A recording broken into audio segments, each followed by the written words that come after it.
Hello everyone, I'm Archie Goodwin, and today is going to be the most exciting story because the dogs you all have been waiting for are back. The team, the Brownstone family. Let's get into it. The Brownstone Received Worse Guests. A Nero Wolfe mystery. Chapter 1. The Arrival. I have seen a lot of things walk through the front door of the Brownstone at 900 and West 35th Street. Killers, senators, a woman who arrived carrying a severed hand in a hat box. Her own, she clarified immediately, preserved in ice, the result of a sore accident, and could Wolfe please find out who had tampered with the blade? I have seen a genuine Balkan count, 2 federal judges, a circus acrobat, and Inspector Kramer on Christmas Eve, wearing a tie that suggested someone in his family had lost a bet. I thought I had seen everything.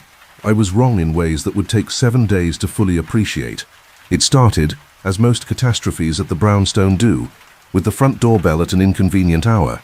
It was a Tuesday in late October, 1954, and Wolfe had just descended from his morning session with the orchids in a mood that could charitably be described as tolerant, which for Wolfe means he hadn't yet said anything that would make Fritz consider a new employer. I was at my desk in the office, working through the morning mail, when the bell rang at precisely 10:47 a.m. Diana heard them first. She always does. The smallest of the 5 Dobermans, Diana has an auditory range that I'm convinced extends into frequencies only detectable by submarine equipment. She was lying near the front window, and her head came up a full 40 seconds before I heard anything. Then she did something I had not seen her do before. She stood up, walked to the center of the room, looked at me with an expression of profound unease, walked back to the window, looked out, and then walked to where Wolfe was settling into his chair behind his desk. All 7/10 of a ton of him, arranged with the careful deliberation of a man who considers sitting down an act worthy of full attention, and she sat beside him and leaned against his leg. Wolfe looked down at her. "Well," he said. That was all, but I noticed he didn't send her away. Apollo was already at the front hallway. I could hear him patrolling the length of it in that restless, precise way he has, back and forth, like a sentry who has spotted something on the horizon that isn't quite an enemy, but isn't quite not one either. I went to the front door and looked through the viewer. There were 5 of them on the stoop. 5, standing in a configuration that suggested they had not arrived together and had not yet decided whether they were pleased to be standing near each other. The one in front, a thin man in his late 50s with a leather notebook already open in his hands, wearing a hat so precisely level it looked surveyed, was examining the Brownstone's facade with the focused attention of a man conducting an assessment. Behind him, a large woman in a tremendous coat the color of a taxicab was turning in a slow circle, apparently cataloguing the street.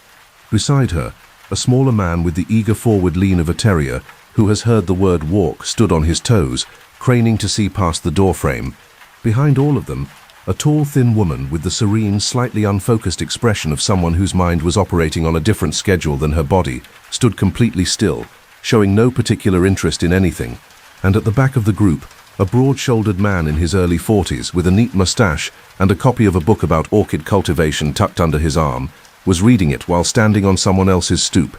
I will note that Loyal, who had come to stand at my left knee, looked up at me at this moment, with an expression that I can only describe as preemptive condolence. "Fritz," I called. Fritz appeared from the kitchen, wiping his hands on a towel, and looked through the viewer over my shoulder. There was a pause. "Archie," Fritz said, in the tone of a man filing a formal objection with the universe.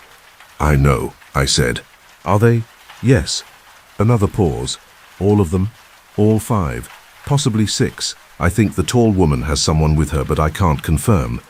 Fritz made a sound that belonged in a different conversation and retreated to his kitchen. I heard the distinct sound of a cabinet being locked. I opened the door. Now, before I explain who these people were and why they were standing on our stoop with luggage, because yes, there was luggage. I hadn't mentioned the luggage. It materialized from a taxi at the curb with the inevitability of bad news. I need to explain why Wolfe could not simply close the door, return to his desk, and pretend the 20th century wasn't happening. The answer is a man named Cornelius Stout. Cornelius Stout had been Wolfe's oldest legal acquaintance, a lawyer of the old school who had handled various of Wolfe's affairs for 30 years and who had, 6 months prior, died peacefully in his sleep at the age of 81, leaving behind a will of such baroque complexity that his junior partners were still untangling it. Stout had been fond of Wolfe in the particular way that men are fond of individuals who make their professional lives interesting, and he had expressed this fondness in his will by leaving Wolfe his entire collection of pre-prohibition wine, 17 cases of genuinely extraordinary claret, on one condition. The condition was this, that the brownstone at 918 West 35th Street provide hospitality for a period of no less than 7 consecutive days to 5 individuals named in a sealed codicil at a time of the executor's choosing, with no fewer than 14 days' notice.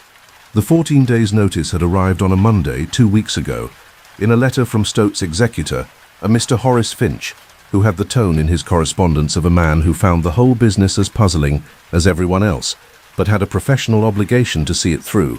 I had presented the letter to Wolfe. Wolfe had read it twice. He had then spent 11 minutes in a silence so total that Mars, who was sleeping near the bookshelf, woke up and checked the room for threats. Then Wolfe had said, "Fouille," and then, after another 4 minutes, the claret, and then, confound him. He had accepted the condition. The claret was exceptional. I had confirmed this personally by researching the collection. Even Wolfe, who would endure considerable inconvenience for truly remarkable wine, had taken 2 full days to arrive at acceptance, and had arrived there with the expression of a man swallowing something that was good for him. So, that was why the door opened. The thin man with the notebook was first across the threshold, still writing. "Remarkable proportions," he said, to no one specifically, glancing up at the doorframe with the practiced eye of a man who measures things. "The entrance hall reads as approximately 11 feet in width. I'll verify that." He produced a small cloth tape measure from his breast pocket, with the ease of a man for whom this was entirely normal behavior. "I'm Archie Goodwin," I said. "Welcome to the brownstone." "Desmond Rugg," he said, extending the hand, not holding the tape measure, without looking up from where he was applying it to the doorframe. "Retired. Metropolitan Life, Actuarial Division, 31 years. He wrote something down. "The door is 2 inches narrower than I estimated from the street. I'll note that." Apollo, who had retreated to observe from the hallway, watched Desmond Rugg measure the doorframe with an expression of complete professional bafflement. The large woman in the taxicab coat came in next, shedding autumn air and cheerfulness in equal quantities. She was perhaps 60, with a broad, pleasant face and the physical confidence of someone who had never in her life wondered whether she was taking up too much space. "Marvelous," she said. She said it at a volume appropriate for communicating across a moderately sized field. "What a marvelous entrance hall. Desmond, look at those floors." "I'm looking at them," Desmond said, measuring them. "Edna Volpe," she said, pumping my hand with genuine enthusiasm. "Interior decorator, retired. Well, semi-retired. You'll find I notice things." She was already turning in a slow, comprehensive circle. "Those chairs want to be 6 inches further from the wall, you know. Just 6 inches. It would breathe so much better. Shall I?" "No," I said. She beamed at me as though I'd said yes. Caesar had appeared in the hallway, which he does when he has decided a situation requires alpha-level assessment. He is 75 pounds of coal-black Doberman, and he has a bearing that makes most visitors immediately reconsider their life choices. He walked to the center of the hall and stood there, regarding Edna Volpe. Edna Volpe looked at Caesar.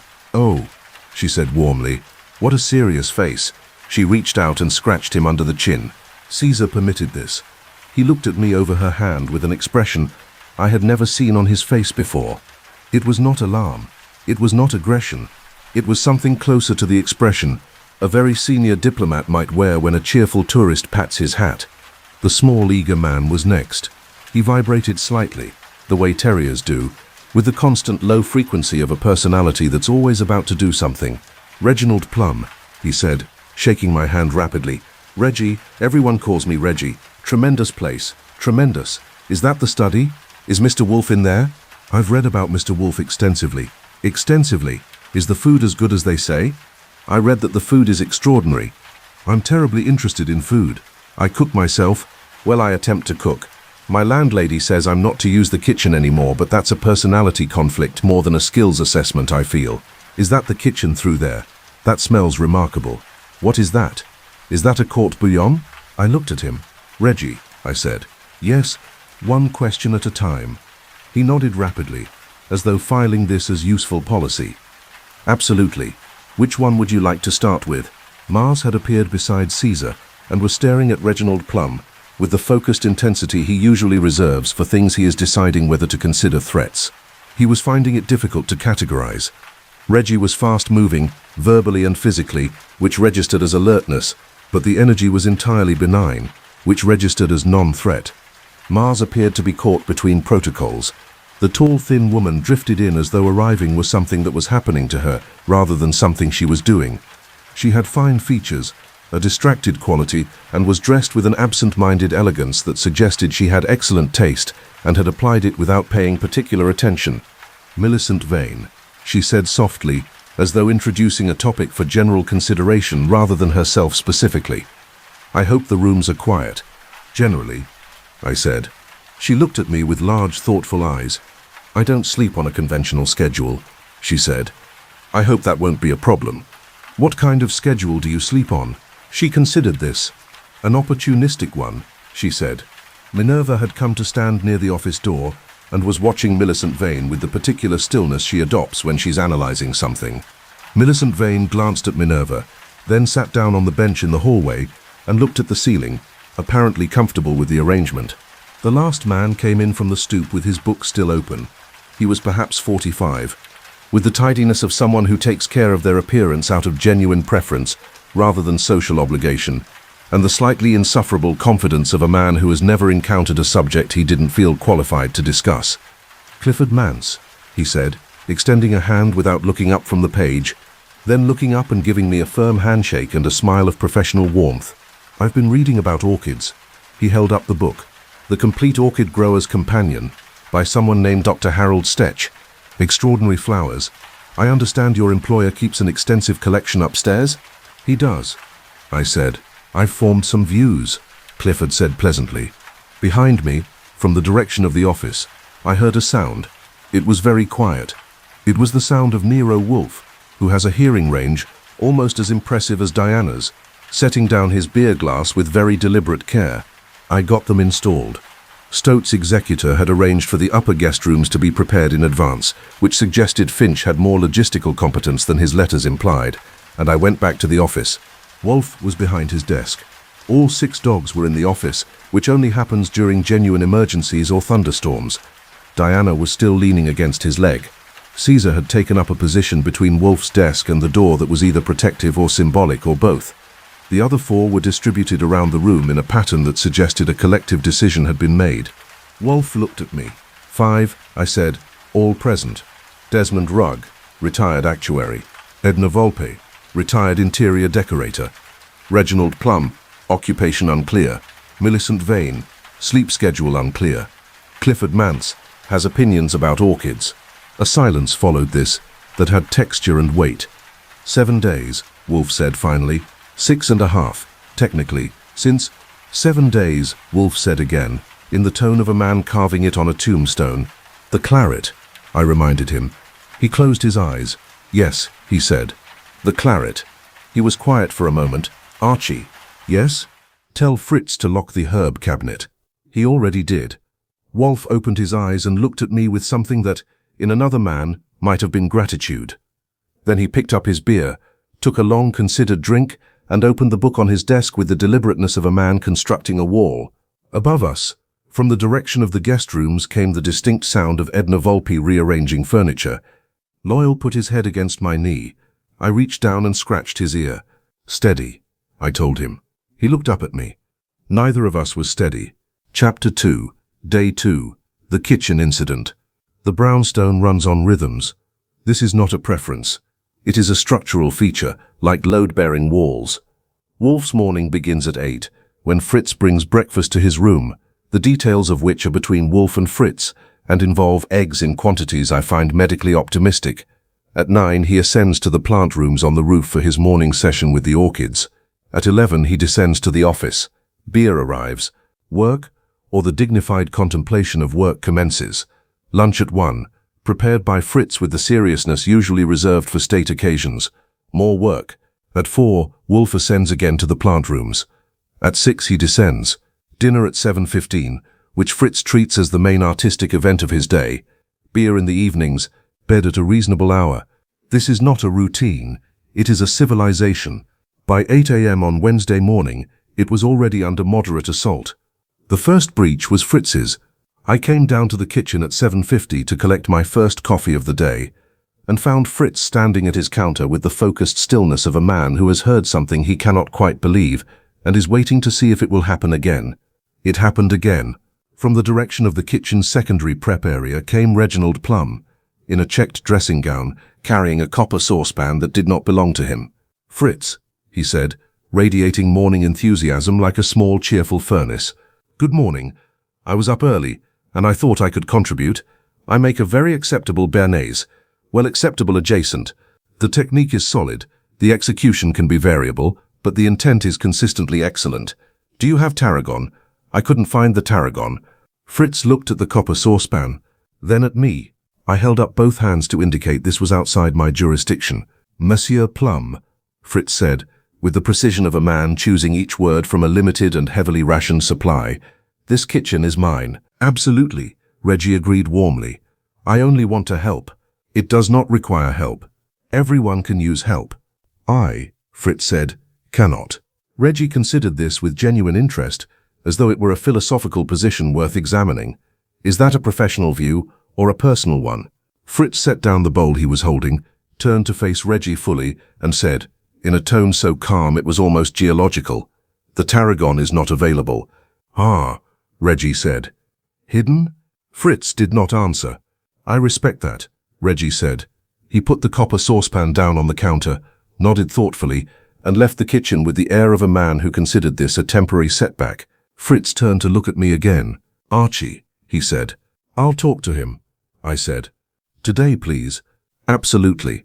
I collected my coffee. "What are you making?"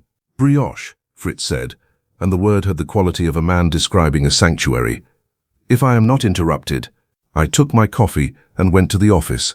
Wolfe descended from the plant rooms at 11:02, which was 2 minutes later than usual. I had learned over many years to read those 2 minutes. They meant he had stood at the top of the stairs for approximately that long, listening to the brownstone below, assessing what waited. He came in wearing his usual yellow three-piece suit. Wolfe's wardrobe is essentially a single suit in many colors, all of them emphatic, and settled into his chair with the careful deliberation of a man taking a position. The morning had already provided him material. At 9:40, during his orchid session, Clifford Mance had appeared in the plant room doorway. I know this because Theodore Horstman, who tends the orchids and has worked for Wolfe for decades, came to find me in the office with an expression that suggested the structural integrity of his world had been tested. "He walked in," Theodore said. "Who did?" "The guest. The one with the book. Mance." He walked into the plant rooms. Theodore paused to let the full enormity of this settle. He had opinions about the Catleya arrangement. I pinched the bridge of my nose. "What did Wolfe do?" "Mr. Wolfe," Theodore said, with the reverence of a man describing a controlled nuclear event, did not say anything. He turned and looked at the man for approximately 11 seconds. Then he turned back to his orchids. "And Mance?" He continued sharing his opinions. Theodore paused. "For 3 minutes. Then he said the arrangement showed real promise, and left." I wrote this down. I was already keeping notes. At 11:15, Desmond Rugg knocked on the office door. Wolfe had established an absolute rule the previous afternoon, that guests were not to enter the office without my explicit invitation. Desmond had received this rule in writing.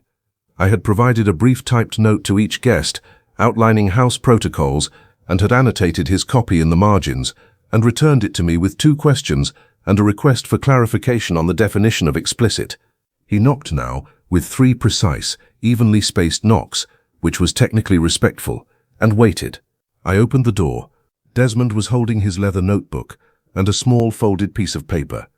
He looked past me at Wolfe. "Good morning, Mr. Wolfe. I don't want to interrupt. I have a brief note only." He extended the paper. I took it and unfolded it. It read, in a small, immaculately even hand, "Good morning. I've completed a preliminary assessment of the brownstone's ground floor dimensions and would like to share some observations when convenient. Also, I noticed the grandfather clock in the hallway runs approximately 43 seconds fast per day. I can adjust it if you'd like. I read this to Wolfe. Wolfe was quiet for a moment. Then he said, "The clock is intentionally set fast." I relayed this to Desmond. Desmond wrote this down. "May I ask why?" I looked at Wolfe. Wolfe looked at me. Tell him, Wolfe said, that it is none of his business. I told him with slightly more diplomatic phrasing. Desmond nodded thoughtfully, wrote this down too, and went away, apparently satisfied.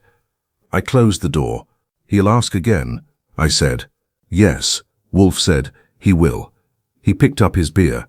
I am aware that this week will be long, Archie. You are not helping by confirming it at regular intervals. Sorry, what would help? He considered. Silence, he said. Extended silence. Silence of a quality I suspect is no longer available in this house. As if to confirm this, a burst of Edna Volpe's voice came from somewhere above us, cheerfully observational in tone, discussing what sounded like curtain weights. Wolfe closed his eyes. Lunch was extraordinary, which was Fritz's way of coping. When the world goes wrong, Fritz cooks harder. By noon, the brownstone smelled of something with shallots and cream and a complexity that temporarily made the situation feel manageable.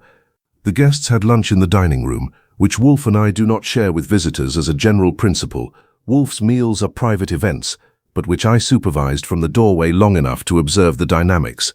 Edna Volpe had already rearranged the dining room chairs. Not dramatically, she'd moved each one approximately 3 inches in a direction she found more aesthetically satisfying. The effect was a dining room that looked exactly the same, but wasn't, which I found philosophically unsettling. Reggie Plum ate with the focus and speed of a man who genuinely loves food and is eating it as fast as possible in case someone takes it away. Between bites he asked Fritz, who was serving, 17 questions about the preparation, which Fritz answered in monosyllables of increasing terseness. Millicent Vane did not appear at lunch.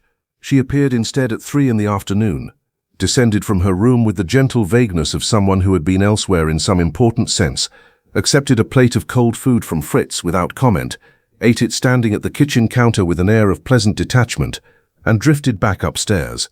Fritz watched her go. She moves very quietly, he said. Yes, I said. At night also. I looked at him.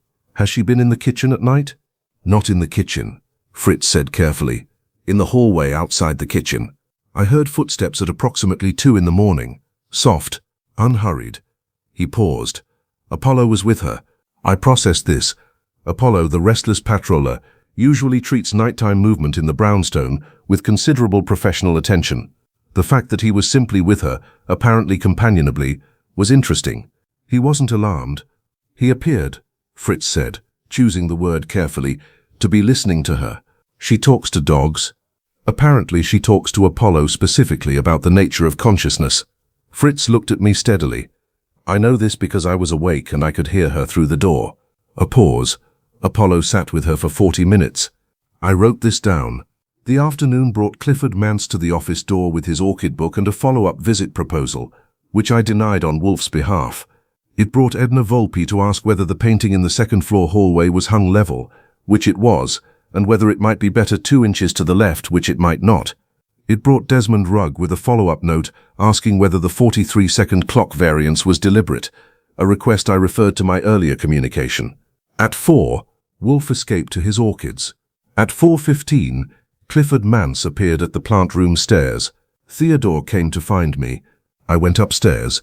Mance was standing at the plant room door, not inside, to his credit, but in the doorway, and was in the middle of a considered explanation of a theory he had developed about moisture calibration in Phalaenopsis cultivation. Wolfe was standing with his back to the door, tending a plant, and had achieved a stillness that in a lesser man would indicate catatonia, but in Wolfe indicated active and total suppression. Mance, I said. He turned. Archie, I was just sharing some thoughts. Mr. Wolfe's plant room time is private. Of course, he nodded agreeably. I'll finish the point. You'll finish it downstairs. He looked at me, then at Wolfe's back. Just one more. Clifford, I said, using his first name with the deliberateness of a man establishing a boundary. How interested are you in the claret? He blinked. The what? The 17 cases of pre-prohibition wine that are coming to this house at the end of the week. Mr. Wolfe's incentive for hosting this visit. Yes, I understand the arrangement. Then understand that Mr. Wolfe's continued goodwill is the thread everything here hangs on. Go downstairs. He went. I could hear him on the stairs, murmuring something about Phalaenopsis to himself, making a note. I turned to Wolfe, who had not moved. Thank you, he said, to the orchid. I went back downstairs and added a note to my file. Day 2. Brownstone holding. Casualties. Fritz's composure, partial. Theodore's afternoon, total. Wolfe's, ongoing. Below the note I wrote, Millicent Vane talks to Apollo at 2 a.m. about consciousness. Apollo apparently has thoughts. That evening, after dinner, a blanquette de veau that Fritz had assembled with the focused intensity of a man exercising sovereignty over the one domain left to him. I was at my desk doing paperwork, when Loyal appeared from under the desk, which is where he goes when he wants company without making a fuss about it. I looked down at him. You know, I said quietly, Stout wasn't a bad man. He liked Wolfe.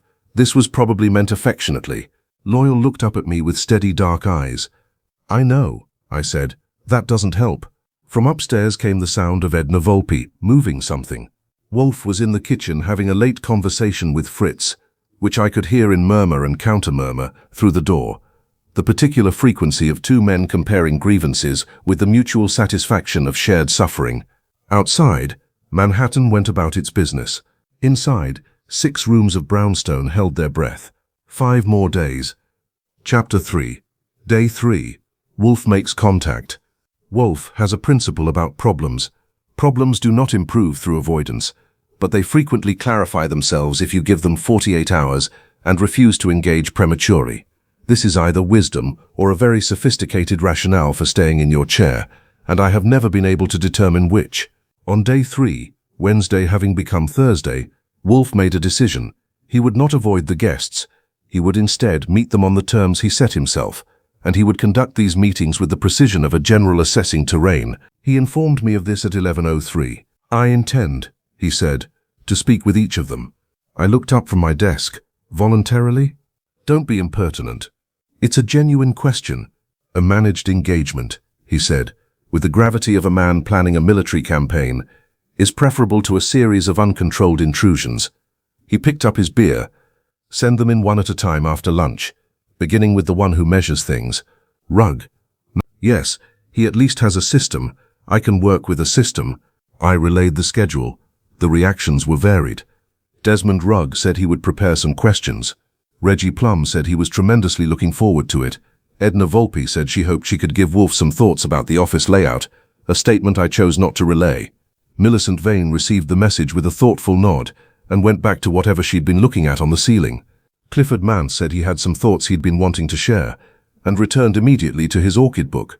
Desmond Rugg arrived in the office at 2 p.m. precisely.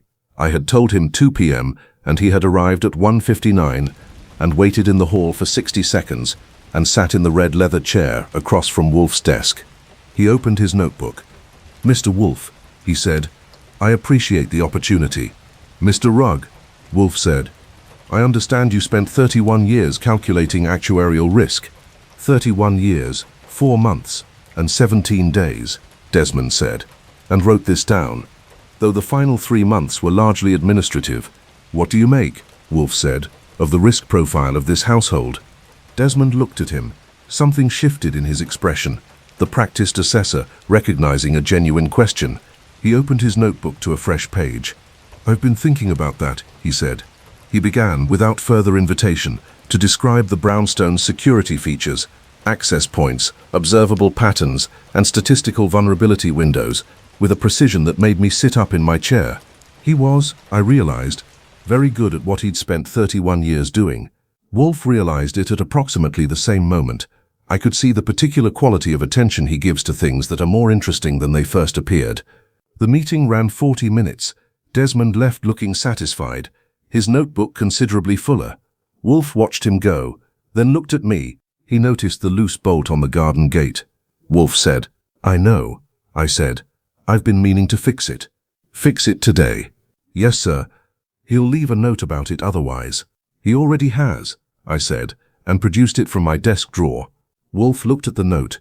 He is, he said carefully, not without utility.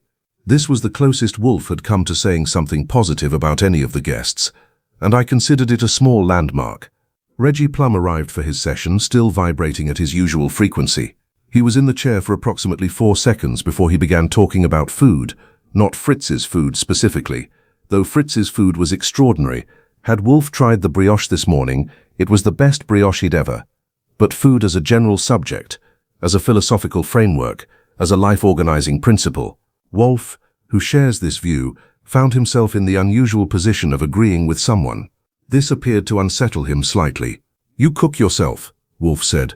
"I attempt to cook," Reggie said. "The results are inconsistent, but the enthusiasm is not. What is your preferred preparation for sole?" Reggie's eyes lit up in a way that briefly made me fear we'd lost the afternoon. They discussed fish preparations for 22 minutes, during which Wolfe contributed more words than I'd heard from him in 2 days. Reggie, for his part, asked questions and actually listened to the answers, which perhaps surprised Wolfe most. When Reggie left, still talking over his shoulder, still accelerating, Wolfe sat for a moment, looking at the doorway. "He is," Wolfe said, "relentless." "Yes. But However, I prompted. "He has a sound understanding of court bouillon." I wrote that down too. The Millicent Vane interview was a different kind of experience. She came in at 4:30, after Wolfe returned from his plant rooms. The man's situation had been managed by a note on the plant room stairs reading "No entry, 4:06 p.m. Signed, A. Goodwin. Mance had read it, nodded respectfully, and gone to read his orchid book in the parlor, which was progress of a kind. Millicent sat in the red leather chair and looked at Wolfe with large focused eyes that seemed in that moment entirely present. "You don't sleep at night," Wolfe said. "I sleep," she said. "Not linearly." "Describe your schedule." She considered. "I'm awake between approximately midnight and 4. I sleep between 9 and noon. I'm partially awake in the afternoon." She paused. "I've tried to change it. The architecture of my attention doesn't cooperate." "What do you do at 2 in the morning?" "Think," she said. "Walk, talk, sometimes, if there's someone to talk to." She glanced at the dogs. Minerva was watching her from near the bookshelf, with that particular analytical stillness. "Your dogs are interesting company. They are not available for philosophical discussion," Wolfe said. "Apollo seems to disagree," she said pleasantly. A pause. "What do you discuss?" Wolfe said, and there was, buried somewhere in the question, the faintest register of genuine curiosity. "Whether awareness requires continuity," she said. "Whether a dog's moment-to-moment consciousness is actually less fragmented than ours, because they don't impose narrative on it." She tilted her head. "He's quite responsive to the question." Wolfe looked at her for a long moment. "You are aware," he said, "that Apollo is a dog?" "Yes," she said. "That's rather the point." She left shortly after. Wolfe sat quiet for a while. "Well," I said. "She is," he said slowly. "Not what she appears." "What does she appear?" "Scattered," he said. "She is not scattered. She is operating on a different frame entirely." He picked up his beer. "Watch her, Archie." "For anything specific?" "No," he said. "Just watch her." Edna Volpe's meeting was the loudest. Not contentiously, Edna was constitutionally warm, and her volume was a natural phenomenon rather than an aggressive act, like weather. She sat in the chair and immediately complimented the office, which was a good start, and then began suggesting improvements, which was not. The desk was ideally positioned. The globe was slightly east of optimal. The bookshelves were magnificent, but the books could be redistributed by height for better visual weight, which made Wolfe put his beer down with a small, controlled click. "The books," Wolfe said, "are arranged by subject and cross-referenced by date of acquisition." Of course," Edna said warmly, "but just visually." "No," Wolfe said. She beamed. I had noticed, a remarkable capacity for receiving no's graciously and continuing exactly as she had been. "Well, the curtains are lovely. A little east." "No." She nodded happily. Then she looked around the room again with genuine pleasure and said, "It's a wonderful room, Mr. Wolfe. You can feel how much someone loves it." This stopped Wolfe briefly. "It is my room," he said, and the possessive carried, beneath its usual authority, a note of something that was almost simply true. "Yes," Edna said warmly, "that's exactly what I mean." She left. Wolfe looked at the doorway again. It seemed to be getting a workout. "She's not wrong," I said. "Be quiet, Archie." Clifford Mance arrived at 5:15 with his orchid book and a prepared list of talking points, which I respected on a professional level, even as it suggested the meeting would require management. He sat down, opened the book to a marked page, and said, "I wanted to talk about the Catlier arrangement in the third room." Wolfe looked at him. The look lasted longer than it had on the previous occasions. It was the look Wolfe uses when he's deciding how to deploy a limited resource, in this case patience, for maximum effect. "Tell me," Wolfe said, "what you know about Cattleya cultivation." Clifford told him. The experience was, for all involved, educational. Clifford knew a substantial amount. He had clearly read widely and was wrong about several things in ways that were interesting rather than merely incorrect, which is a distinction Wolfe respects even when it's frustrating. Wolfe corrected him twice. Clifford accepted the corrections, updated his notes, and then advanced an alternative theory about root systems that Wolfe considered for a full 3 seconds before disagreeing with it in considerable technical detail. Clifford listened, took notes, advanced a modified version of the theory. This continued for 35 minutes. When Clifford finally left looking, against all probability, as though he'd enjoyed himself, Wolfe sat back and looked at the ceiling. "He's wrong about root moisture," he said. "Yes," I said, "but not stupidly wrong." A pause. "He has read carefully, if selectively." "High praise," I said. "Don't push it." I gathered my notes. The office was quiet. All 6 dogs were in the room. They had been for most of the afternoon, having apparently decided that the individual meetings required observation, and they settled now with the slightly relieved quality of a security team that has concluded a shift without incident. Day 3. No casualties. Wolfe had spoken voluntarily to 5 guests and had emerged with his faculties intact. I noted this in my file and went to see what Fritz was doing about dinner. The answer, as it turned out, was something with duck stock, not the duck itself. Fritz was firm on this, but the stock was exceptional, and a Côte de Veau that suggested Fritz had decided the best response to a difficult week was to simply keep cooking things so good that everyone, guests included, would forget they were supposed to be a burden. It was working too. Even Wolfe, descending to dinner with the wary deliberateness of a man who has negotiated a temporary ceasefire, paused at the dining room door, breathed in and said, to no one in particular, "Acceptable," which from Wolfe at 7:15 on a Thursday, in the 3rd day of an involuntary house party, was practically a standing ovation. Chapter 4. Day 4. Something goes missing. I want to be precise about what went missing, because precision matters, and because Wolfe, when he eventually explained it all, was going to be precise about it, and I should establish the ground accurately. What went missing was a key. Not any key. The key to the locked cabinet in Wolfe's office, where he keeps certain documents relating to past cases, inactive files, and a small number of objects that are evidence in various states of resolution. The cabinet itself is solid walnut, locked with a mechanism that was installed at Wolfe's specific request by a locksmith on 9th Avenue, whose discretion was verified through Saul Panzer. Wolfe keeps the key in the right-hand drawer of his desk. The key was gone on Friday morning. I discovered this because Wolfe, at 11:07, opened the right-hand drawer with the absent certainty of a man reaching for something that is always there, and found it wasn't. He did not say anything.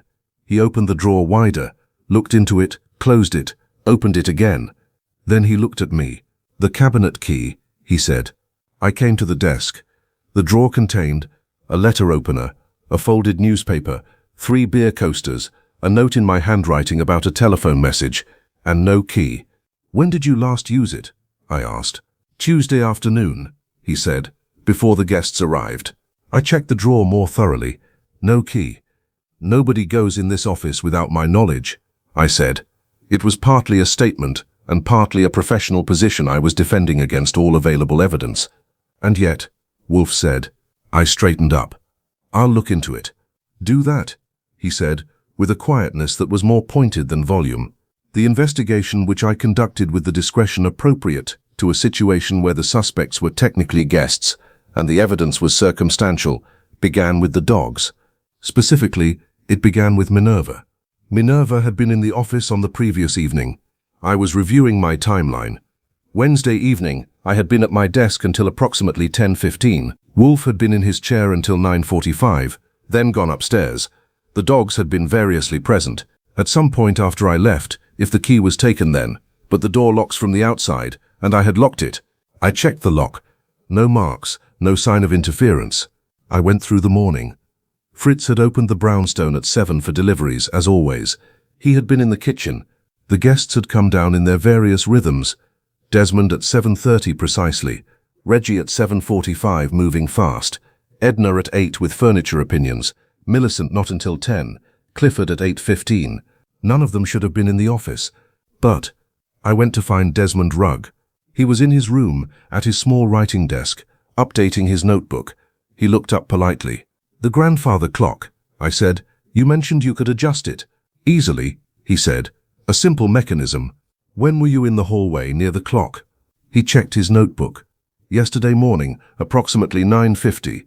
The clock is in the front hallway, as you know. The office door was closed." "Was it locked?" He looked at me with the slightly sharpened attention of someone recognizing the shape of a question. "I didn't try it," he said carefully. "I had no reason to." I believed him. Desmond Rugg did not do things without recording them, and he would not avoid recording something in his own notebook without a reason. I found Reggie Plum in the kitchen, in conversation with Fritz about the properties of different copper grades for heat distribution, a conversation Fritz was conducting with the resigned professionalism of a man who has made his peace with a prolonged siege. "Thursday evening," I said to Reggie. "Between 9 and 10, where were you?" Reggie looked at me with the bright, fast attention he gave everything. "Reading in the parlor. The cookbook you have in there. It's extraordinary, by the way. Is it Wolfe's?" "Until about 9:30, then upstairs." "Did you come past the office?" "I go past the office to the stairs, yes." "Was the door open?" He thought. Genuinely thought, not performed thinking. "No," he said. "It was closed. I noticed because I could hear one of the dogs inside, the big black one I think, moving around. Caesar. Caesar had stayed in the office after I left, which he sometimes does, which meant if the key was taken after I locked up at 10:15 and before Wolfe opened the drawer at 11:07 today, it was taken either by someone with a key to the office, which meant me, Wolfe, or Fritz, or by someone who never needed a key at all. I stood in the hallway, thinking about this for a moment. Then I went looking for Millicent Vaughn. She was, at 11:30 on a Friday morning, not in her room. She was not in the parlor, the dining room, the kitchen, or the back garden. I checked the back garden specifically, since the garden gate was now firmly bolted per Desmond's recommendation, and found only Apollo, doing his rounds with professional dedication. I found her, eventually, in the upstairs hallway outside the plant rooms. She was standing very still, apparently listening. "Miss Vane," I said. She turned. Her expression was, as usual, thoughtful and not quite focused on immediate geography. "Archie, good morning, or is it afternoon? I've lost track." "It's 11:30. Morning, then." She seemed pleased to have this confirmed. "What are you doing up here?" "Listening," she said. "The plants make sounds, you know. Not audible exactly. More like a pressure change in the air when there are that many of them in an enclosed space. I wanted to check if I was right." I looked at her. "Were you?" "Possibly," she said, "though it might just be the ventilation. Were you in the office last night?" I asked. She looked at me with her calm, focused eyes, focused now, properly focused, which was different from her usual mode and noticeable. "No," she said. "Were you in the hallway near the office?" A pause. "I walked through the hallway at about 2:30. I wasn't in the office." Another pause, smaller. "The dog let me past." "Which dog?" "The observant one, the one that watches patterns. She walked with me to the kitchen and back." Minerva, who watches patterns. Minerva, who had been in the office when I left, and who occasionally, when she deems it reasonable, operates the interior door latch, a skill she had acquired watching me, and which Wolfe theoretically disapproved of and practically tolerated. I went back to the office. I looked at the cabinet. I looked at the latch on the door. I looked at the right-hand drawer. I got down on my hands and knees and looked under the desk. The key was under the desk. It had fallen. The drawer sits on a slight angle, a minor carpentry issue I had been meaning to fix for 2 years, and had rolled silently to the back wall. I stood up, retrieved the key, placed it in the drawer, and went to tell Wolfe. He listened to my account with his eyes half closed and his beer in his hand. "The drawer angle," he said. "Yes, I've asked you to fix that." "I know. For 2 years." "Yes." A silence. "There was no intrusion," he said. "No. No theft. No. I conducted an investigation," he said. "Into a drawer. In your defense." I said. "It was a convincing disappearance." Wolfe looked at me with an expression that combined dignity with something that was not quite a smile, but was in its general vicinity. "Fix the drawer," he said. "Today," I said. He opened his book. I went to find a screwdriver. That evening, over a sole meunier that Fritz had assembled with the quiet authority of a man who has decided that dinner will be magnificent regardless of what the week has been, I sat at my desk and looked at my notes. The notes, which had started as a record of grievances, had developed into something more interesting. I had 5 people in this brownstone for 4 days now, and what I had was not a collection of nuisances. What I had was a retired actuary with a precise analytical mind and excellent observational habits, a retired decorator with deep pattern recognition and genuine warmth, a food-obsessed former something or other with a quick mind and excellent listening skills, an insomniac with a non-standard but clearly functional intelligence and a notable rapport with the dog most likely to notice things, and a man who had done serious reading in a specialized field and was wrong about it in productive ways. I looked at these notes for a while. Then I looked at the dogs, who were arranged around the room in their various stations. "Wolf's going to figure something out," I said to Loyal, who was at my knee. Loyal looked up. "I don't know what yet," I said, "but he hasn't had 5 people with these particular skill sets in his house by accident." I paused. Stout knew him very well. Loyal rested his chin back on my knee. Outside, a car sat across the street that had been there since morning. I'd noticed it at 8 and checked it at noon, and it was still there at 10. A dark Plymouth, engine cold. Someone sitting in it, not moving. I made a note. Then I went to tell Wolfe. Chapter 5, Day 5. Kramer arrives. Inspector Kramer of the NYPD Homicide Bureau has a face built for skepticism. It's a broad, weathered face that has heard every story, discounted most of them, and retained a professional suspicion of comfort, convenience, and Nero Wolfe specifically. He arrived at the Brownstone at 10 a.m. on Saturday morning, in the way he usually arrives, without warning, and with the particular energy of a man who has something he wants to say, and intends to say it before being outmaneuvered. Fritz let him in because Fritz always lets Kramer in, not from warmth, but from the practical recognition that Kramer's arrivals are like weather fronts, easier to receive properly than to argue with. Mars met him in the hallway with a greeting that could be charitably described as professional neutrality and uncharitably described as a 20-pound weight of focused suspicion in dog form. Yeah, Kramer said to Mars. He had been greeting Mars this way for years. Mars had never found it satisfactory. I met them both in the hall. "Kramer," I said. "Goodwin." He looked around the hallway with the professional sweep he gives crime scenes, then stopped. "What's different?" I didn't say anything. He looked at the chairs, the clock, the angle of the painting. "Something's different," he said suspiciously. "Nothing's different," I said, which was technically true in the sense that everything was back where it belonged after I'd returned it from where Edna had moved it. "What brings you by?" "Got a report," he said, settling his hat under his arm, "about a car parked on this block for approximately 22 hours. Dark Plymouth, registered to a Mr. Harold Fitch of Staten Island." "I noticed the car," I said. "I was going to call it in today." "Already handled," Kramer said, with the satisfaction of a man who has beaten me to a step. "Fitch is a private inquiry agent. Not one of your people," he added, with the particular stress that indicates he means Saul Panzer and Company. Second-tier outfit. He was hired to watch the Brownstone. "By whom?" "That's what I'm here about." He looked past me toward the office. "Wolfe available?" "He's with the orchids until 11. Kramer's expression conveyed what he thought of orchids as a scheduling priority. "I'll wait." He waited in the front room, where Edna Volpe found him at 10:20. I was in the office when I heard it. Edna's voice, warmly concerned, explaining that the chair he was sitting in would be far more comfortable if he shifted it 6 inches to the left. Then Kramer's voice, carefully controlled. Then Edna's voice again, undeterred. Then silence, which told me Kramer had shifted the chair. I was still smiling when Wolfe descended at 11:02 and came into the office, and I told him Kramer was waiting. Wolfe accepted this with the slightly braced expression of a man absorbing a second complication on top of an existing one.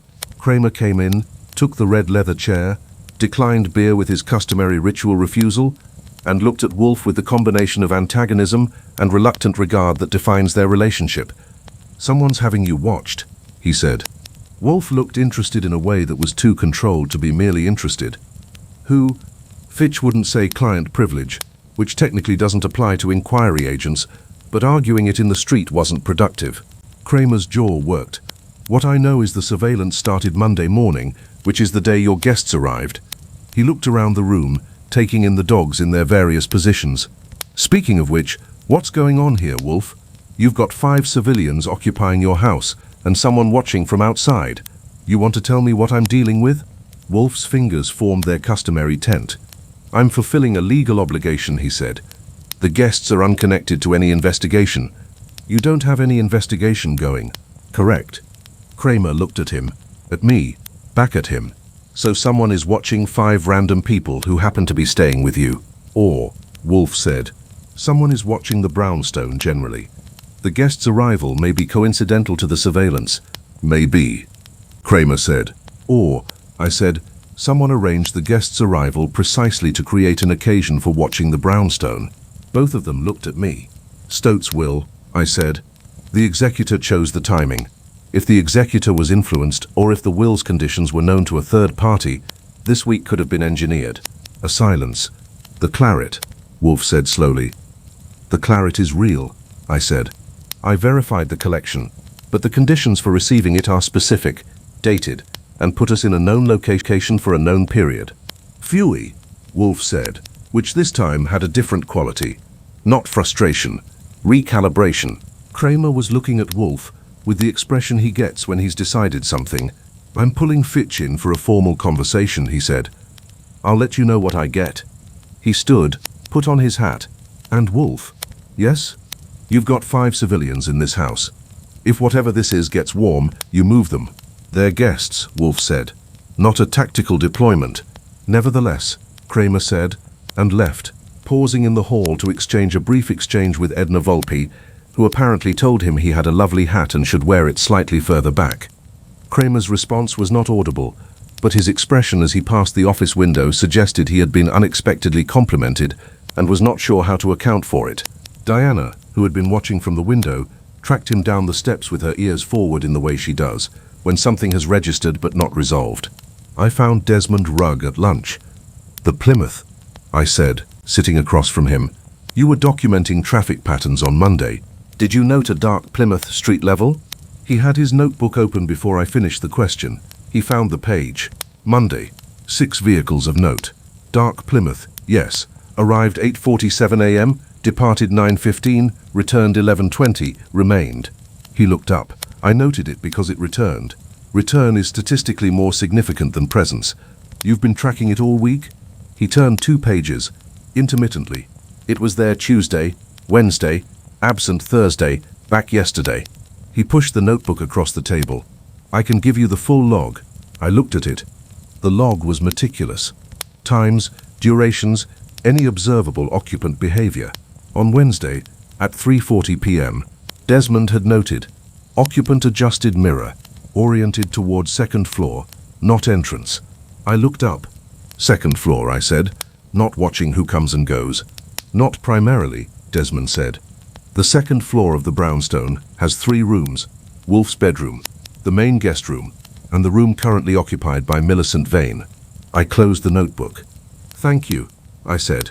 Desmond retrieved his notebook, made a note about the retrieval, and resumed his lunch. I told Wolfe at 2 p.m. He listened without moving. Vane, I said, potentially. Or Vane's room, he said. She may not know what she is. What do you mean? She may have been placed, he said carefully. Stout's executor, the arrangement. 5 individuals, 1 week, in a known location. If one of those individuals was selected specifically, he stopped. Let it sit. She talks to Apollo. At 2 in the morning, I said, yes. Apollo patrols the brownstone, Wolfe said. Every room, at intervals. He looked at me. What does Apollo do in the room with the documents? I felt something click.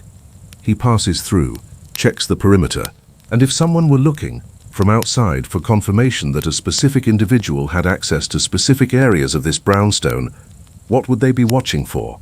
I thought about Desmond's note, oriented towards 2nd floor. Not access, I said slowly. Position. They're tracking her movements within the house. Someone knows where she goes at 2 in the morning, Wolfe said. Someone finds that information valuable. You think she's carrying something? I think, Wolfe said, that I need more information. Tonight. He picked up his beer, and I think you should speak with Miss Vane before dinner. I found her in the back garden in the late afternoon, sitting on the bench near Fritz's kitchen garden with the still turned inward quality she had sometimes. Apollo was beside her. He looked up when I came out, assessed me as non-threatening, and returned to whatever they'd been doing. Miss Vane, I said, may I ask you something directly? She looked at me, that focused quality again. Yes.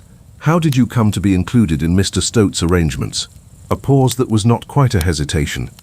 Mr. Stout was my mother's attorney, she said. He handled her estate. When he was arranging his own will, he contacted me to ask if I'd be willing to participate.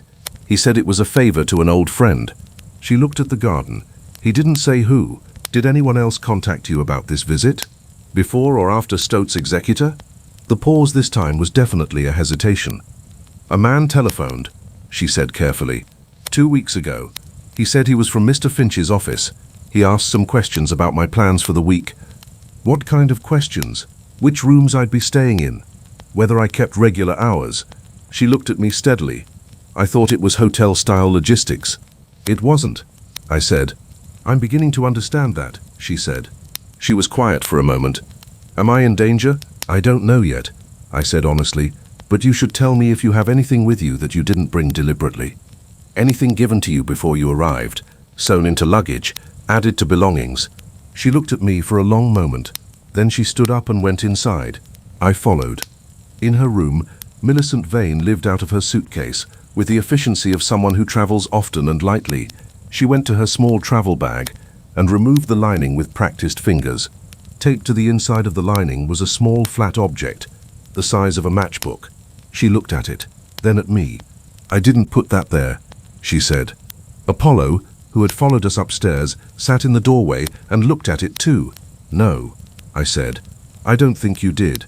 Chapter 6, Day 5. Evening. Wolfe starts asking questions. The object from Millicent Vane's bag was a flat metal case, roughly the dimensions of a playing card, and perhaps 3 millimeters thick. Inside, under a thin membrane of oilcloth, were 7 photographs on what appeared to be reduced-size film stock, the kind used by intelligence services and microfilm operations since the war. I brought it to Wolfe. He examined it at his desk with a magnifying glass, while I stood, and the dogs arranged themselves around the room, with the particular formation they adopt when things have shifted from domestic to operational. Microfilm, Wolfe said. Can you read it? Not without equipment. He set it down. But the format is consistent with OSS and early CIA documentation protocols. Post-war, from the film stock characteristics. He looked at it. Someone placed this in Miss Vane's luggage before her arrival here. Someone outside the house has been monitoring her movements within it. Someone arranged, through Stout's will or an exploitation thereof, for her to be here specifically. He looked up at me. This is not about the guests, Archie. The guests are a framework. She's a courier, I said. Unwilling, or conditionally willing, he said. She may know more than she's told us. He held up a hand. I don't say she's lying. I say she may be protecting herself by limiting disclosure. He set the magnifying glass down. I want to see all of them tonight, together. The whole group. Invite them to the office after dinner. Frame it as a social courtesy. I want to observe them together with this information in my possession and see what happens to their behavior. And what is this information exactly? He looked at the microfilm case. That, he said, is what I intend to find out. Get Saul Panzer on the phone. Saul Panzer arrived at 7:15, which for Saul means he'd been briefed by phone and had already started working. Saul is the best operative I know, a small man with a forgettable face and an unforgettable mind, and he came in with the quiet efficiency he brings to everything. I briefed him in the kitchen while Fritz served dinner, and the guests occupied the dining room in their customary patterns. Through the door I could hear Reggie asking Fritz about the Côte de Boeuf, with a specific and genuine interest, Edna observing that the dining room light was slightly east of center, and Desmond apparently timing the courses. Finch, Saul said, when I'd finished. The executor. I'll have a complete background by 10 tonight. Also the man who telephoned Vane. She described him as speaking with a slight accent she placed as mid-Atlantic could be taught. I'll see what I can find. Saul looked at the microfilm case in my hand. That goes nowhere until we know what's on it. Wolfe agrees. He wants to use not knowing it as a pressure point tonight. Saul nodded. Smart. What's your read on the guests? I told him. All of it. Desmond's surveillance log, Reggie's food intelligence, Millicent's night movements, Edna's pattern recognition, Clifford's careful wrongness. Saul listened. Any of them could have placed the film, he said. Yes, I said, any of them. That's the problem. Or, Saul said, none of them did, and it was placed before she arrived. Also possible. I looked at the kitchen door, through which the sounds of dinner continued. Saul, what does someone do with microfilm in a private brownstone in Manhattan for a week? He thought. Passes it. He said, eventually, someone comes to collect. The surveillance from outside. Not just watching. Waiting for a handoff signal. We looked at each other. Tonight, I said. We need to know tonight.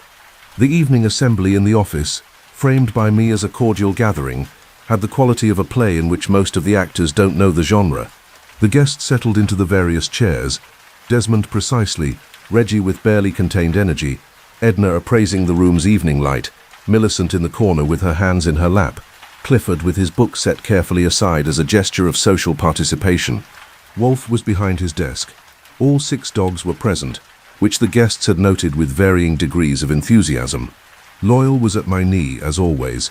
Caesar had taken his usual position between desk and guests. Mars was at the door.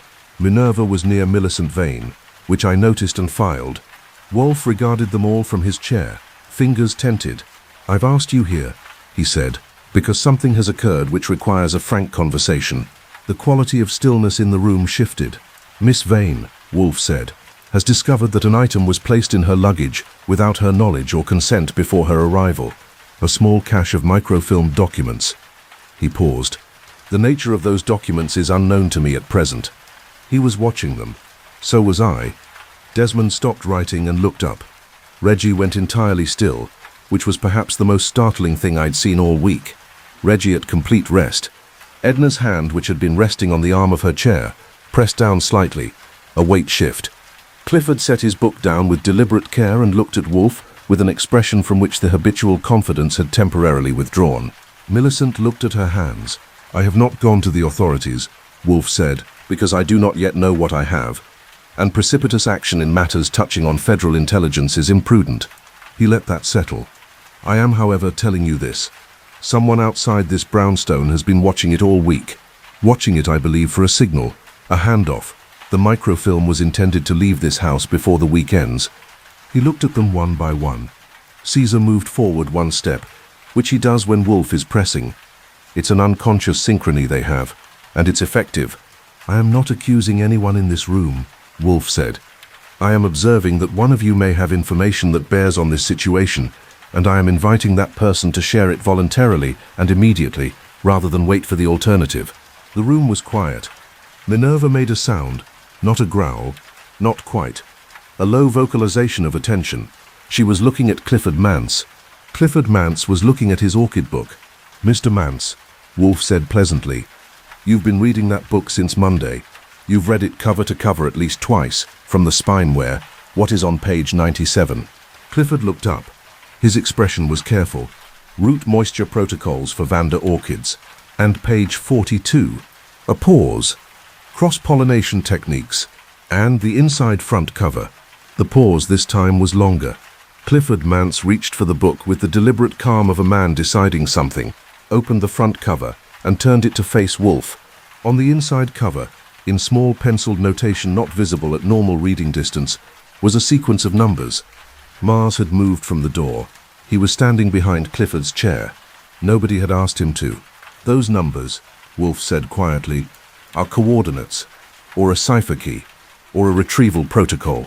He leaned forward, minimally, the way he does when he's arrived somewhere. You did not come here to discuss orchids, Mr. Mance. Clifford looked at him.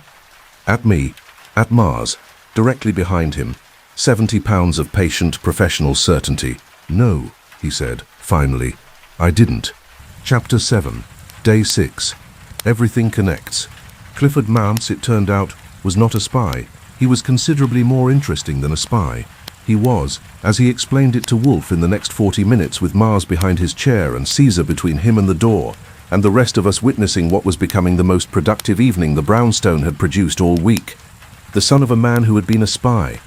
Specifically, the son of Gerald Mance, an OSS operative who had died in 1947 in circumstances officially described as a heart attack and personally investigated by Clifford for the subsequent 7 years with the systematic thoroughness he brought to everything. His father, Gerald Mance, had been involved in an operation in 1943 involving document retrieval from occupied Europe. The documents, intelligence on Allied communication networks, potentially damaging to a number of people who were now respectable figures in government and finance, had been photographed, reduced to microfilm, and distributed among several carriers for safety. The carriers were not told what they carried. Gerald Mance had been one of them. His death in 1947 had not been natural. The microfilm in Millicent Vane's bag was one fragment of that original distribution. "My father left instructions," Clifford said. He had the flat, careful tone of a man who has been holding something for a long time and is now setting it down, not explicit. He knew he might be watched. He hid a notation, a method, a sequence in a book he left me, a book about orchids. He looked at Wolfe. He knew you collected them. He wrote about you in his journals. He believed that if I could get to you with the notation, and if the fragments could be assembled, the complete record could be presented to people with the authority to act on it. "And Stout?" I said. "Stout was my father's lawyer also," Clifford said. He knew the broad shape of it. The will arrangement was his idea, a reason to get me, and as it turns out others, into this house legitimately, without triggering the surveillance that's been on various of us for years. Wolfe looked at him for a long moment. "The others," he said. "Were they chosen deliberately?" Clifford nodded. "Each of us has a fragment, or knowledge of one." Stout assembled the list. He paused. He was very thorough. I thought about Desmond Rugg's surveillance log, Millicent's luggage, Reggie's quick mind, Edna's pattern recognition. The week reconfigured itself in my head like a photograph developing. "Stout," Wolfe said slowly, "did not give me house guests. He gave me a case." "Yes," Clifford said. Wolfe was quiet for a moment. Then he said, with a precision I recognized as controlled satisfaction, "He always did understand me rather well." The next 3 hours involved Saul Panzer, 3 telephone calls, a telegram sent to a contact at the State Department, whose name Wolfe declined to share with me, and the systematic and remarkably organized assembly of information that the 5 guests, now fully briefed on their collective situation, provided with varying styles but consistent substance. Desmond contributed his surveillance log, now recognized as an inadvertent intelligence operation of considerable value. His notes on the Plymouth's patterns, the directional bias of the surveillance, the arrival and departure times correlated to events inside the Brownstone, were the most precise external account of the week that any professional could have produced. Millicent Vane, composed and now operating on fully engaged rather than ambient awareness, produced from memory a detailed account of 3 telephone calls she'd received in the preceding month that she had considered curious but unremarkable. Cross-referenced with Clifford's information, 2 of them mapped directly to individuals in the operational chain his father had identified. Reggie Plum, and this was the one I hadn't anticipated, produced from his jacket pocket a small envelope he'd been carrying since Monday, given to him by a man outside the bus station. He'd opened it, found it contained what looked like a business card with numbers on it, found it curious, stuck it in his pocket, and forgotten to mention it because the Brownstone's food had been all-consuming. The numbers matched a portion of Clifford's cipher sequence. Edna Wolfe knew one of the people in Clifford's father's network. Not from intelligence work, from her years in interior design, working with Park Avenue clients. She had redecorated an apartment in 1948 for a woman whose name, when Clifford produced it, made everyone in the room go still. The woman was still alive. She was still in her Park Avenue apartment. She had for 11 years been the key to unlocking the full record, and nobody had known to ask her. She was Gerald Mance's primary contact, Clifford said. She's the one person who knows the complete chain. She'll deny it, I said. Not necessarily, Edna said, calmly. We all looked at her. She's been waiting to be asked, Edna said. She told me so, in 1948, in a way I didn't understand at the time. She said she was keeping something safe until someone came for it. She looked at Wolfe. I think she meant someone she could trust. Wolfe looked at Edna Wolfe, who had moved things and rearranged chairs, and operated at a volume that had sandpapered his nerves for 6 days, and said, with considerable deliberateness, "You have very good pattern recognition, Mrs. Wolfe." Edna beamed at full wattage. That's what I keep saying, she said. Chapter 8, Day 6. Late. The office fills. Wolfe sent Saul to the Park Avenue apartment that night. The woman's name was Frances Aldrich. 71 years old, widow of a diplomat, resident of the same Park Avenue address since 9. She was willing. Saul called from a telephone box at 9:40 to say she was getting her coat. Frances Aldrich arrived at the Brownstone at 10:15. She was a tall woman, still upright, with the composed elegance of someone who has been maintaining a difficult position for a very long time and knows exactly how much it has cost. Caesar met her in the hall. He looked at her for a long moment. Then he stepped aside. I have learned to trust Caesar's character assessments. She came into the office, looked at Wolfe, and sat in the red leather chair as though she had been expecting this room. Mr. Wolfe, she said. Mrs. Aldrich? Wolfe said. I'm told you've been waiting. 11 years, she said. I was beginning to think it would be longer. What she gave us over the next 90 minutes in a clear, precise, unflinching account was the complete record of the operation, the names of the people involved, and the location of the final microfilm fragment, which had been in her apartment safe since 1945, waiting for someone with the other pieces to make it complete. She also gave us the name of the man who had arranged Gerald Mance's death, a man who was currently a senior figure in a government financial committee, a man who had spent 11 years ensuring that the fragments stayed separated and unassembled, a man who had known about Stout's will arrangement. He had been watching Stout for years and had arranged the surveillance of the Brownstone as a containment measure, intending to intercept the microfilm before it could be consolidated. Wolfe listened to all of it with his eyes half closed and his fingers tented. When she finished, he was quiet for 30 seconds. The photographs in your safe, he said. You'll provide them tonight? Tonight, she said. Saul went back to Park Avenue in a taxi and returned 40 minutes later with a second small oilcloth package. Wolfe spent 20 minutes at his desk with the magnifying glass. Then he sat back. It's complete, he said. The full record. He looked at me, then at the assembled group. Clifford, who had gone quietly pale with a relief he was managing carefully. Millicent, watching from her corner. Desmond, who was recording the time precisely. Reggie, for once entirely still. Edna, who was holding Frances Aldrich's hand with simple warmth. Call Kramer, Wolfe said. Now? It's past 11. Call him, Wolfe said. He'll want to know. And then call the number in the top right drawer. Not the one on the right, the center right. That number goes to a man at State who will be extremely interested, extremely uncomfortable, and eventually extremely grateful. I called Kramer first. He picked up on the second ring, which meant he'd been awake, which meant he'd been thinking about the Brownstone, which meant Kramer's instincts, as usual, had been ahead of his information. You have something? He said. We have everything, I said. A pause.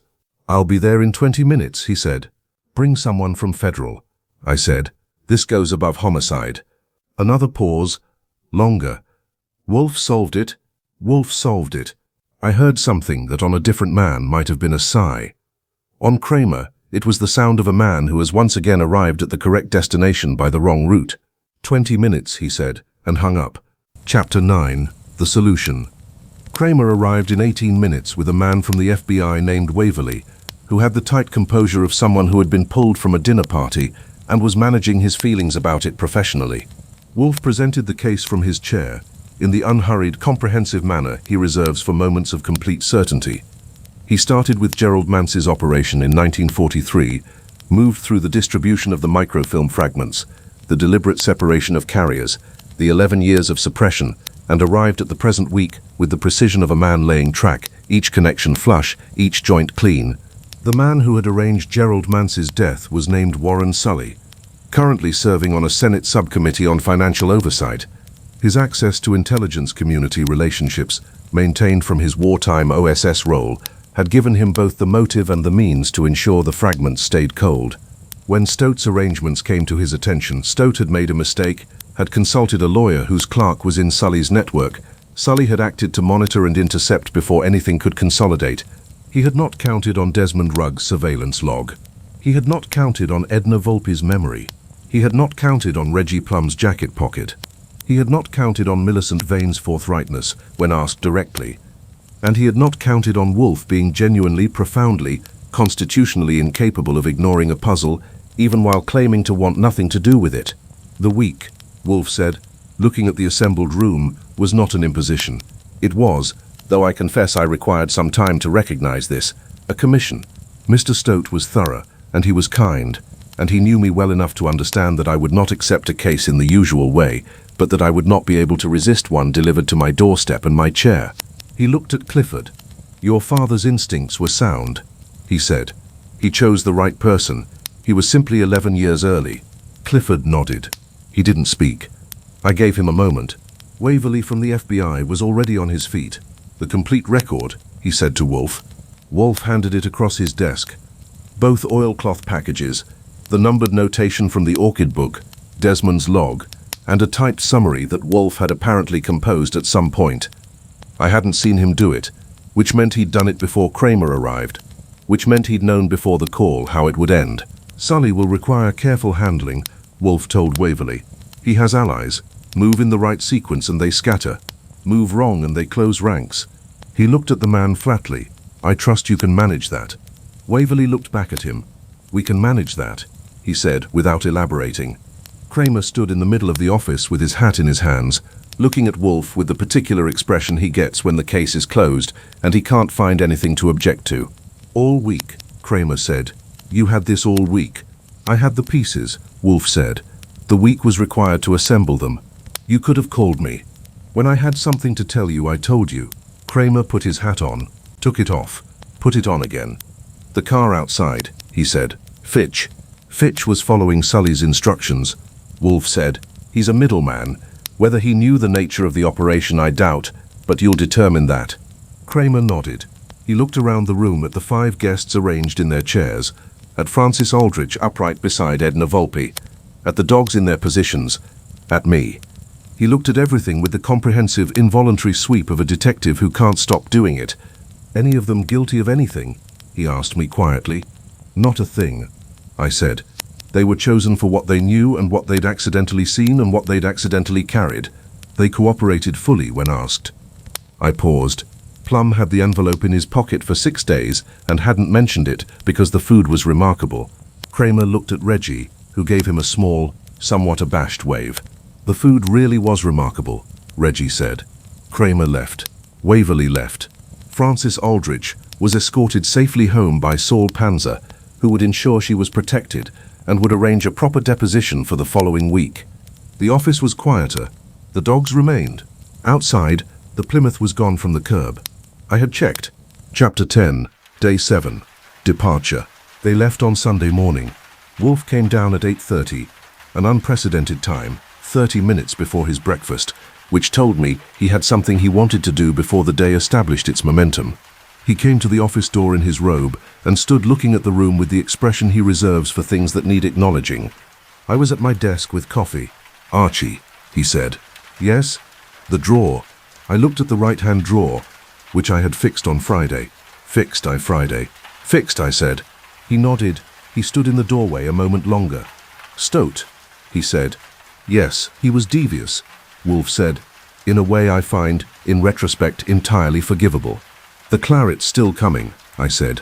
"Yes," Wolfe said, "though that seems a smaller part of it now." He went back upstairs. Desmond Rugg left at 9 a.m. precisely, which surprised no one. He came to the office first, knocked 3 times with his customary spacing, and presented me with a bound copy of his week's notes.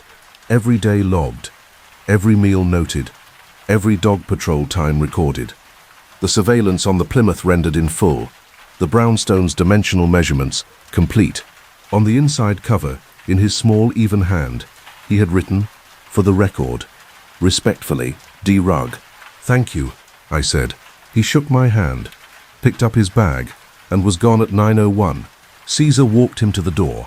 Caesar, who had permitted his chin to be scratched on day 1 with diplomatic resignation, stood at the top of the stoop as Desmond went down the steps and watched him go with something that I will describe as composed regard, which, for Caesar, is warm. Reggie Plum said goodbye to Fritz first, which was correct. He stood in the kitchen doorway and told Fritz that the blanquette, the sole meunière, the brioche, and the côte de bœuf were the finest things he'd eaten in his adult life, delivered this verdict with total sincerity and genuine emotion, and then asked if he could have the recipe for the court bouillon. Fritz looked at him for a long moment. Then Fritz wrote it out on a card.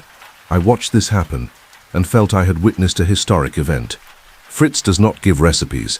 Fritz considers his recipes the intellectual and spiritual property of his kitchen and guards them with the proprietary intensity of a man who has invested decades in their development. He handed the card to Reggie. "You will not serve it cold," Fritz said, in the tone of a man issuing a covenant. "Never," Reggie said. Fritz nodded. Reggie shook his hand, vibrating with gratitude, and was gone. In the kitchen, Fritz stood for a moment looking at the counter. Then he began preparing lunch. Edna Volpe left everything exactly where she had moved it. By which I mean, she moved everything back. Precisely back. Every chair, every painting, every item she had adjusted over the week returned to its original position with the same care with which she'd changed it. I watched her do the dining room chairs from the doorway. "You don't have to," I said. "I know," she said cheerfully, "but I wanted you to have it back the way it was." She stood back, assessed. "It really is a wonderful room the way it is. I just needed to see it both ways to be sure." She came to say goodbye to Wolfe, which I had half expected him to avoid, and he did not. He received her in the office with the contained civility he brings to occasions that require it, and Edna looked around the room one last time with genuine pleasure. "You love this house very much," she said. "I do," Wolfe said. Simple and true. She offered him her hand. He took it. She beamed at full voltage, said it had been a tremendous week despite everything, and went to collect her coat, and her tremendous coat, and her suitcase, which she had somehow made feel like furnishings. Apollo walked her to the door. Millicent Vane came down last, at 10:15, with her small bag, and the composed, slightly elsewhere quality she'd had from the beginning. She came to the office and looked at Wolfe. "The man who had my bag tagged," she said. "He'll be found?" "He'll be found," Wolfe said. "Why?" She nodded. "I don't usually sleep at night," she said. "Usually this is a problem. Here it wasn't." She looked at Apollo. "He's a good listener." "He is a dog," Wolfe said, with the same precision he'd used on day 3, but this time it carried a different weight, less correction, more acknowledgement. "Yes," Millicent said, and smiled at Wolfe in a way that suggested she understood the distinction he wasn't making. "Goodbye, Mr. Wolfe." "Goodbye, Miss Vane." She went. Diana saw her down the stoop and watched from the top, until she turned the corner and was gone. Clifford Mance sat in the red leather chair for the last time. He had, at some point that morning, left the orchid book on Wolfe's desk, a slightly impudent gesture, and a generous one. The notation from his father was in Waverley's hands. The book itself, worn from 7 days of continuous reading, was simply a book again. "My father trusted you," Clifford said. "Before I knew anything about you, he trusted you. I understand why now." Wolfe looked at him. "Your father," he said, "was a careful man. He made careful choices.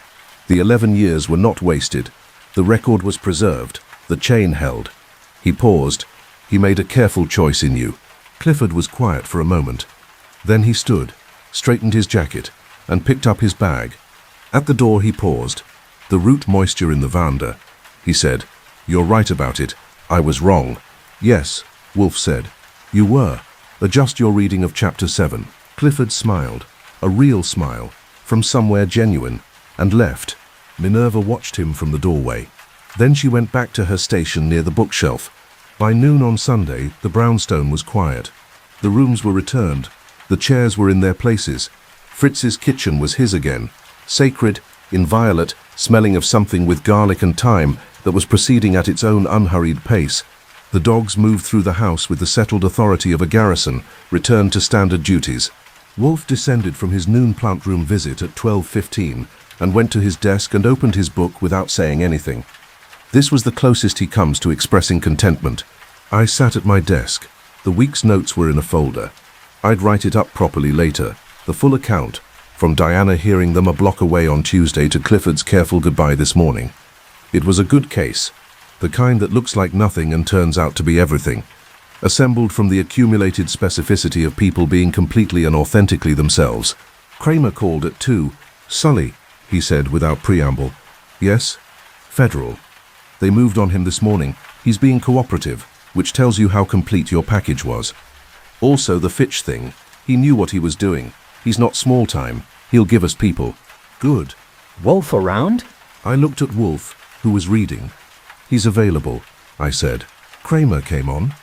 I put the phone down and let them talk, which they do in the particular rhythm of men who have known each other a long time and disagree about almost everything and function as well as they do because of rather than despite this. I went to the kitchen. Fritz was preparing something. I stood in the doorway and breathed it in. Lunch, I said. 20 minutes, Fritz said. He was at his counter, his kitchen restored, his domain sovereign and intact. He moved with the quiet certainty of a man who has weathered something and come out knowing himself better. Fritz, I said. He looked up. You did well this week. He looked at me for a moment with his steady, dignified, entirely Alsatian expression. It was a difficult week, he said. Yes. The one with the saucepan, he said. Then he paused. He genuinely loves food. He does, I said. Fritz nodded. The court bouillon recipe I gave him, he said. It is the correct one. He returned to his work, but I omitted one step. Which step? Fritz looked at me with profound serenity. If he is meant to have it, he said, he will figure it out. I went back to the office. Loyal was at my chair. I sat down and he put his head on my knee as he does. And I looked at the brownstone around us, the room with its books and its globe and its enormous man reading behind his desk, the hallway with its clock running precisely 43 seconds fast, the kitchen with its locked cabinets now unlocked, the plant rooms above with their heat and their green and their extraordinary tended life. Outside, Manhattan went about its Sunday business. Cabs and pigeons and the particular October light that comes in off the Hudson in the afternoon and makes even the West 30s look like a place someone might have chosen specifically. I thought about Stout, who had known Wolfe well enough to give him what he wanted wrapped in what he would refuse, who had spent the last years of his life arranging a case like a gift, all the pieces fitted together, waiting for the right week. I thought about Cornelius Stout and felt, on his behalf, considerable satisfaction. You know, I said to Loyal, Stout never mentioned whether the Claret arrangement still stands if the case turned out to be something federal. Loyal looked up at me. I'm going to assume it does, I said. Loyal put his chin back on my knee. From behind his desk, without looking up from his book, Wolfe said, The Claret stands, Archie, which meant he'd been thinking about it too and had reached the same conclusion and was not displeased. Good, I said. The brownstone settled. Autumn light moved across the floor. 7 days, 5 guests, 1 case assembled from the accumulated peculiarity of 5 people being exactly, specifically, magnificently themselves. The worst house guests the brownstone had ever received. The best case Stout ever sent us. I started writing it up.